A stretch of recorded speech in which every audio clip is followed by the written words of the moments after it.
Você sabia que alguns países acumulam dívidas tão gigantescas que desafiam qualquer lógica? Hoje, vamos explorar o ranking dos mais endividados do mundo. Será se o Brasil aparece na lista? O número 1 vai te surpreender. Portugal, conhecido pelos pastéis de nata e suas belezas históricas, também carrega uma dívida pesada. Com 113,9% do PIB comprometido, o país ainda sente os impactos da crise financeira europeia de 2008. Apesar disso, as reformas e o turismo têm ajudado a aliviar parte da pressão econômica.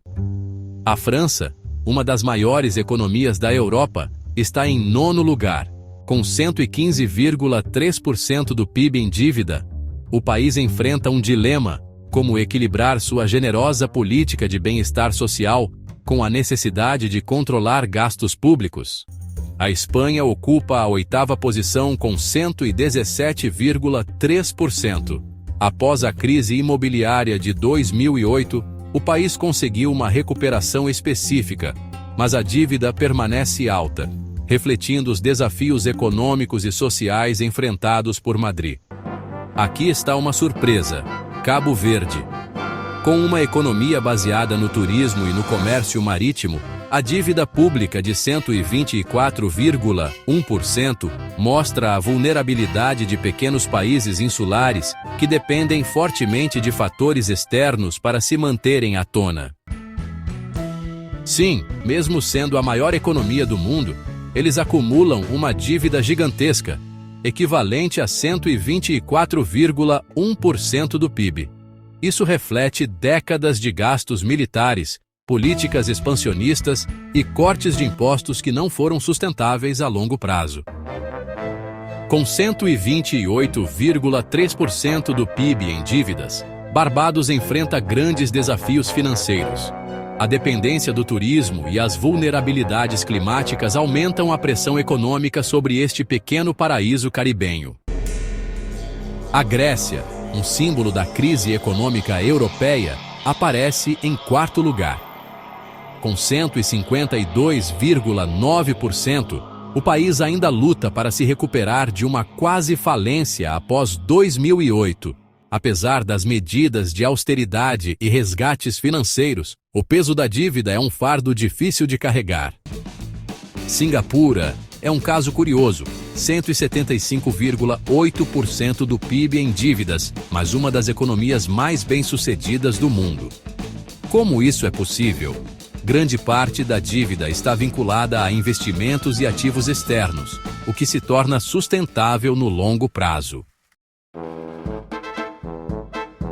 Com 237,1% do PIB em dívidas, o Sudão vive uma crise financeira profunda, agravada por conflitos internos, instabilidade política e um sistema econômico precário. Aqui, a dívida é um reflexo de décadas de má gestão e desigualdades. Finalmente, o topo do ranking. O Japão, com 248,7% do PIB em dívidas, é o país mais endividado do mundo. A combinação de uma população envelhecida, políticas de estímulo e um sistema previdenciário insustentável criaram esse monstro financeiro. Mas, ao contrário de outros países, o Japão mantém grande parte dessa dívida com os seus próprios cidadãos, o que dá uma certa estabilidade, por enquanto. E o Brasil? O Brasil, com sua 30ª posição entre os países mais individualizados, carrega uma dívida pública que beira os 90% do PIB.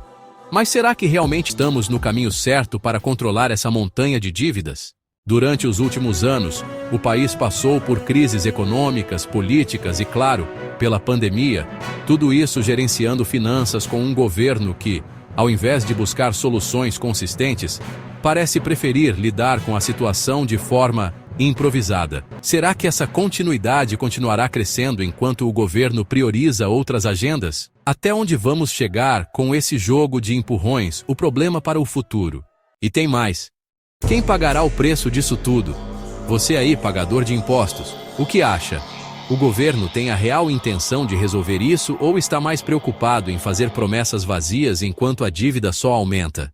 A pergunta que fica é: Será que o nível de dívida pública é realmente o que define o sucesso ou o fracasso de uma nação? Alguns, como Singapura e Japão, prosperam mesmo com números assustadores. Outros, como Sudão e Grécia, lutam para sobreviver.